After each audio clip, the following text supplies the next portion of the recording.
ಸಂಪೂರ್ಣ ಒಳ ಮೀಸಲಾತಿ ಜಾರಿಗೆ ಆಗ್ರಹಿಸಿ ಮಾದಿಗ ದಂಡೋರ ಮಾದಿಗ ಮೀಸಲಾತಿ ಹೋರಾಟ ಸಮಿತಿ ಅಂದರೆ ಎಂಆರ್ಪಿಎಸ್ ವತಿಯಿಂದ ಮನವಿ ಸಲ್ಲಿಸಲಾಯಿತು. ಗಂಗಾವತಿ ತಹಶೀಲ್ದಾರ್ ಕಚೇರಿ ಆವರಣದಲ್ಲಿ ನಡೆದ ಈ ಕಾರ್ಯಕ್ರಮದಲ್ಲಿ ಮುಖಂಡರು ಮಾತನಾಡಿ ಸಂಪೂರ್ಣ ಒಳ ಮೀಸಲಾತಿ ಜಾರಿಗೊಳಿಸದೆ ರಾಜ್ಯ ಸರ್ಕಾರ ಹುದ್ದೆಗಳ ಭರ್ತಿಗೆ ಮುಂದಾಗಿರುವುದನ್ನು ತೀವ್ರವಾಗಿ ಖಂಡಿಸಿದರು.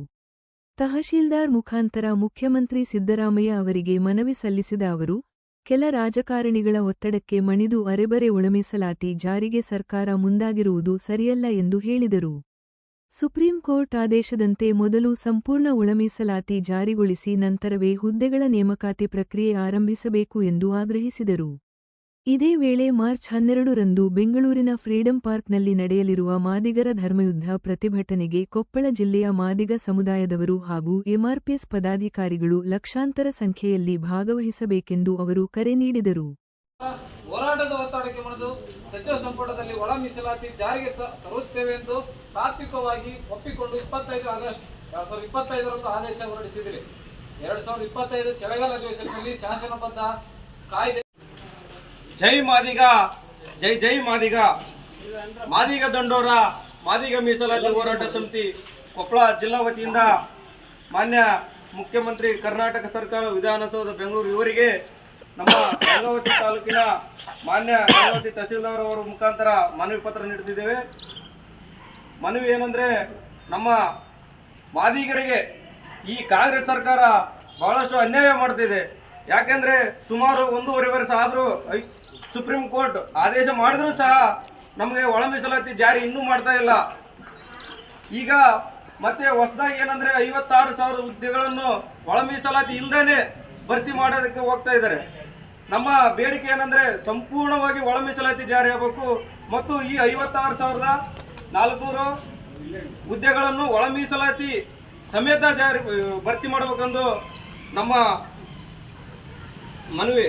ಇದನ್ನು ಖಂಡಿಸಿ ಕಾಂಗ್ರೆಸ್ ಸರ್ಕಾರದ ವಿರುದ್ಧ ನಮ್ಮ ಬೆಂಗಳೂರಲ್ಲಿ ಫ್ರೀಡಂ ಪಾರ್ಕ್ನಲ್ಲಿ ಇದೇ ತಿಂಗಳು ಮಾರ್ಚ್ 12ಕ್ಕೆ ನಮ್ಮ ಕೊಪ್ಪಳ ಜಿಲ್ಲಾ ವತಿಯಿಂದ ಸುಮಾರು ಲಕ್ಷಾಂತರ ಜನಗಳು ಹೋಗಿ ಮತ್ತು ಕರ್ನಾಟಕದಲ್ಲಿರುವ ಎಲ್ಲ ಮಾದಿಗ ನನ್ನ ಸಮಾಜದವರು ಈ ಕಾರ್ಯಕ್ರಮಕ್ಕೆ ಭಾಗಿಯಾಗಿ ಈ ಸಮಾಜದ ಹೋರಾಟಕ್ಕೆ ಒಂದು ಬೆನ್ನೆಲುಬಾಗಿ ನಿಂತು ಈ ಹೋರಾಟವನ್ನು ಯಶಸ್ವಿಯಾಗಿ ಮಾಡಬೇಕಾಗಿ ವಿನಂತಿ ಮಾಡ್ತೇನೆ. ಮಾನ್ಯ ತಹಶೀಲ್ದಾರ್ ಮುಖಾಂತರ ಮುಖ್ಯಮಂತ್ರಿಗೆ ನಾವು ಒಳ ಮೀಸಲಾತಿ ಬಗ್ಗೆ ಮನವಿ ಪತ್ರವನ್ನು ಈಗ ನಮ್ಮ ಮಾದಿಗ ದಂಡೋರ ಎಂಆರ್ಪಿಎಸ್ ಸಂಘಟನೆಗಳಿಂದ ನಾವು ಗಂಗಾವತಿ ತಹಶೀಲ್ದಾರ್ ಕಚೇರಿಗೆ ನಾವು ಮನವಿ ಕೊಡಲಿಕ್ಕೆ ಬಂದಿದ್ದೇವೆ. ಮತ್ತು ವಿಶೇಷವಾಗಿ ಇದೇ ತಿಂಗಳು ಮಾರ್ಚ್ 12ಕ್ಕೆ ಲಕ್ಷಾಂತರ ಒಳ ಮೀಸಲಾತಿ ಸಲುವಾಗಿ ಬೆಂಗಳೂರು ಫ್ರೀಡಂ ಪಾರ್ಕ್ನಲ್ಲಿ ಈ ಹೋರಾಟ ಹಮ್ಮಿಕೊಂಡಿದ್ದು, ಈ ಸರ್ಕಾರ ನಮಗೆ ಬರೇ ಕುಂಟೆ ನೆಪವನ್ನು ಮಾಡಿಕೊಂಡು ನಮಗೆ ಏನು ಒಳ ಮೀಸಲಾತಿ ಬಗ್ಗೆ ಸಂಪೂರ್ಣ ಮಾಡ್ತಾ ಇಲ್ಲ. ಅದಕ್ಕೋಸ್ಕರ ನಮ್ಮ ಕೊಪ್ಪಳದಿಂದ ನಾವು ಒಂದು 12 ಕಿಸರವನ್ನು ಏರ್ಪಾಡು ಮಾಡಿಕೊಂಡು ಮಾರ್ಚ್ 11ರಂದು ನಾವು ನೈಟು ಬೆಂಗಳೂರಿಗೆ ಆಗಮಿಸ್ತಾ ಇದ್ದೀವಿ.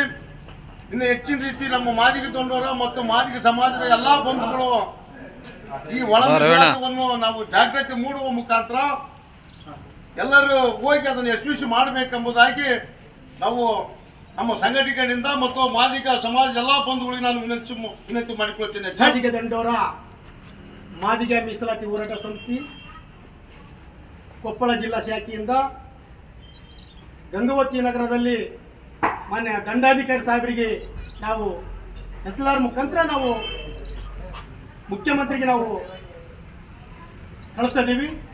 ಇದು ನಮ್ಮ ನೋವಿನ ಸಂಗತಿ. ಕನಿಷ್ಠ ಅಂದರೆ 30-35 ವರ್ಷಗಟ್ಟಲೆ ಇವತ್ತು ಮಾದಿಗ ದಂಡೋರ ಮತ್ತು ಮಾದಿಗ ಸಮುದಾಯದವರು ಈ ಮೀಸಲಾತಿ ಬಗ್ಗೆ ಹಲವಾರು ಹೋರಾಟಗಾರರು ಜೀವ ಕಳ್ಕೊಂಡಿದ್ದಾರ. ಈ ಮೀಸಲಾತಿ ಬಗ್ಗೆ ಮತ್ತು ನ್ಯಾಯಬದ್ಧವಾಗಿ ಯಾವ ಸಮುದಾಯಕ್ಕೆ ಅನ್ಯಾಯ ಆಗಲಾರ್ದಂತ ನಮ್ಮ ಪಾಲ್ ನಮಗೆ ಕೊಡೋದಂತ ಕೇಳ್ತೀವಿ. ಯಾರು ಸತ್ತಲ್ಲ, ನಮ್ಮ ಜನಸಂಖ್ಯೆ ಆಧಾರದ ಮೇಲೆ ನಾವು ಮೀಸಲಾತಿ ಕೇಳ್ತಾ ಇದ್ದೀವಿ. ಇದನ್ನ ಈ ಕರ್ನಾಟಕ ಸರ್ಕಾರ ಬರೇ ನೆಪಗಳನ್ನು ಹೇಳ್ಕೊಂತ ಹೊರಟೈತಿ. ಬರೇ ಮಾದಿಗರಿಗೆ ಅನ್ಯಾಯ ಮಾಡಿದ್ರೆ ಈ ಸರ್ಕಾರ ಮಾದಿಗರ ಶಾಪ ತಗಲಿತಂದ್ರೆ ಈ ಸರ್ಕಾರ ಇವತ್ತು ಕಾಂಗ್ರೆಸ್ ಸರ್ಕಾರ ಧೂಳಿಪಟ ಆಗ್ತತಿ. ಅಂದ್ರೆ ಮಾದಿಗರ ಶಾಪ ಸಣ್ಣದಲ್ಲ. ಈ ಹೋರಾಟಗಾರರು ಹಲವಾರು ಇವತ್ತು ಹೋರಾಟದ ಮುಖಾಂತರ ಜೀವನ ಕಳ್ಕೊಂಡವರ ಈ ಸ್ವಾಭಿಮಾನದ ಹೋರಾಟಗಾರರು ಇವತ್ತು ಮೀಸಲಾತಿ ಬಗ್ಗೆ ಜೀವ ಕಳ್ಕೊಂಡ್ರು ಕೂಡ ಯಾರು ಅವ್ರ ಮನೆ ಕುಂತ ಕೇಳಾರ್ದ ಮೀಸಲಾತಿ ಕೊಟ್ಟೈತಿ ಸರ್ಕಾರ. ನಮಗೆ ನಾವು ಜನಸಂಖ್ಯೆ ಆಧಾರದ ಮೇಲೆ ನಮಗೆ ಮೀಸಲಾತಿ ಕೇಳ್ತೀವಿ. ಈ ಸಂದರ್ಭದಲ್ಲಿ ಎಂಆರ್ಪಿಎಸ್ ಕೊಪ್ಪಳ ಜಿಲ್ಲಾ ಉಪಾಧ್ಯಕ್ಷ ಮೂರ್ತಿ ಸಂಗಾಪುರ್, ಕಾರಟಗಿ ತಾಲೂಕು ಅಧ್ಯಕ್ಷ ಶಿವಣ್ಣ ಈಳಿನೂರು, ಯಮನೂರು ದೊಡ್ಡಮನಿ, ಬಸವರಾಜ್ ಮಲ್ಲಾಪುರ, ಮಂಜುನಾಥ್, ಭೀಮೇಶ್ ಕಾಟಪುರ, ವೀರೇಶ್ ದೇವರಮನಿ, ಭೀಮೇಶ್ ಬಡಿಗೇರ್, ದುರ್ವಾಸಮುನಿ ಸೇರಿದಂತೆ ಸಮಾಜದ ಮುಖಂಡರು ಉಪಸ್ಥಿತರಿದ್ದರು.